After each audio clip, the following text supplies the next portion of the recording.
Hey, good morning. Just getting the walk in, getting the workout in, trucking ahead, and sitting here thinking. I had my shirt on here. 33, the GOAT, Larry Bird, right? I grew up in Indiana. That was my favorite player outside of Michael.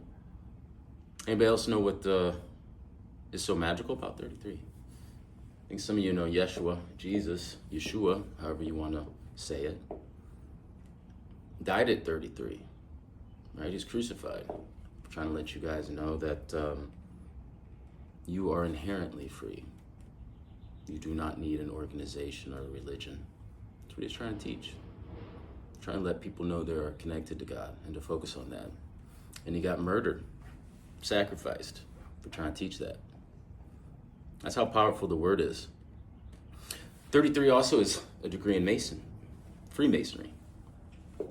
It's also how many vertebrae you have. Did you know that? Also is connected to Saturn.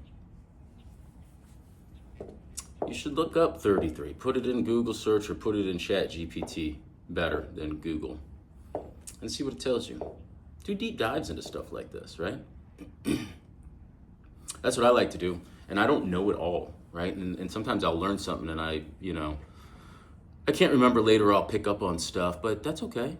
Sometimes I read 10 pages and be like, I have not been paying attention. Sometimes that happens. Don't give up. Just because your energy's elsewhere, it's okay. If you can only read 5 pages of a book at a time, read 5 pages. You might start liking it so much that routine of 5 pages turns into 10 pages. And then you're reading for a half hour because now you're knocking out 50 pages or whatever. It's small steps. And it takes a while to reprogram your brain to read that, to enjoy, immersing yourself in a book and getting through those pages. For me, some books are rough. The Gita, I had a hard time just putting, the names right. It was so confusing for me. I was just like, what's happening? Give them nicknames. Whatever you need to do to simplify things. But I also wanted to touch on one thing too, and I just want to remind you guys, and some of you might not know the story of the prodigal son. And I'll summarize it real quick. I won't go too deep into it, all right? And, I don't know if it's biblical or, what they're trying to tell you, but I think it's an important story, one that's inherently fulfilling if we pay attention to it. So here's the story. You got 2 brothers, right? Father says, okay, who wants to spend their inheritance? The youngest son says, me, Dad, I'll go spend it, right? So he goes off, and the older brother stays home. And he goes out for however many years, and he's, on the streets and, sniffing coke off prostitutes' breasts and just being hedonistic. And, it gets so bad for him that, he's feeding pigs and he can't even afford to eat the food that he's giving the pigs. So he calls it, or it just happens. There's no phones at this time, right? So it just happens that the son reaches out to the father and says, Father, I'm coming home, da-da-da-da-da. And the father then goes to the older son and says, let's go get the fatty calf. And the older son's like, Dad, what's going on? What's the SP? What's the story? And the dad says, you've always been great, son. I love you. Now, step aside. You'll always be my favorite, or you'll always be my boy. And, it's hard to make sense of that, right? Because the older son did everything right? Checked all the boxes, was always there for the dad, but it was the younger son that, blazed his own trail, that was reckless. And in his recklessness and search for self, he found self.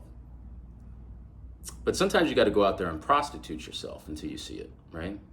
If you ever see it. And then you have to find yourself again, fight off all the demons, fight off all the insecurities until you pull that sword, like in King Arthur, out of the stone.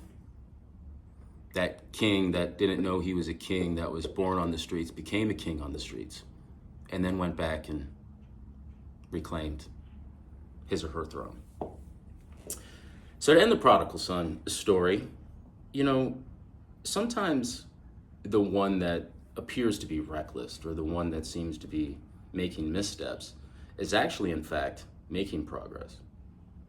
It's the ones that conform to the system that end up having problems, in my opinion, humble opinion.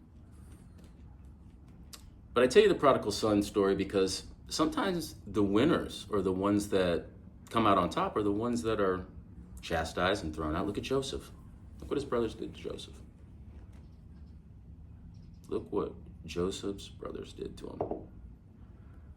You know, and in that liminal space where you have to process the emotions of betrayal or jealousy or hate or whatever you want to plug in there, you have to realize that the thoughts of wanting to get them to pay or revenge are futile. Like it's pointless. Just focus on remaining at peace in the chaos, right? The stress. And never forget that you're the prodigal son, you're the prodigal daughter that's going to go out and make some mistakes. And that doesn't mean you can't return home. And the people that have been sitting there, quote unquote, doing the right thing, are the ones that, in actuality, were missing out on finding their true self. It's in the journey, the hero's journey, if you're lucky enough to have it, where you find what everybody's seeking if they're thinking clearly. Lots of information for you guys today, but remember, everything in life is transitory. It's ephemeral. It's not yours. Everything. All these items, like the moment I leave this earth, all these material items, they're just going in the dumpster. You know, they're nothing without the story behind it. Even to family members, you know. The coroner might find more interest in my stuff than my family members, right? Sons, daughters, husbands, wives, you know, all this stuff, it's not important. What's in here, what you're doing with this, and then what you put out, what you do for humanity. I'm here to teach. I'm here to be a voice for the voiceless, be a shepherd. You know, Malcolm X, Martin Luther King, Tupac, Nipsey, starting community centers. What happened to Nipsey? They come for your profits all the time, like Bob Marley used to say. While we stand aside and look. Oh, I think that's the words. But we do, we stand aside and watch, and look what happened to Marley. Mysterious how he died. If you look into it, interesting politically what was going on at the time. He was too powerful. Did you know, and this is one of those gems, did you know that Bob Marley was half white? Did you know that Bob Marley's dad was actually in the Navy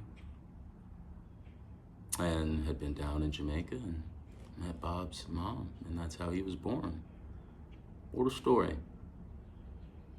What a story.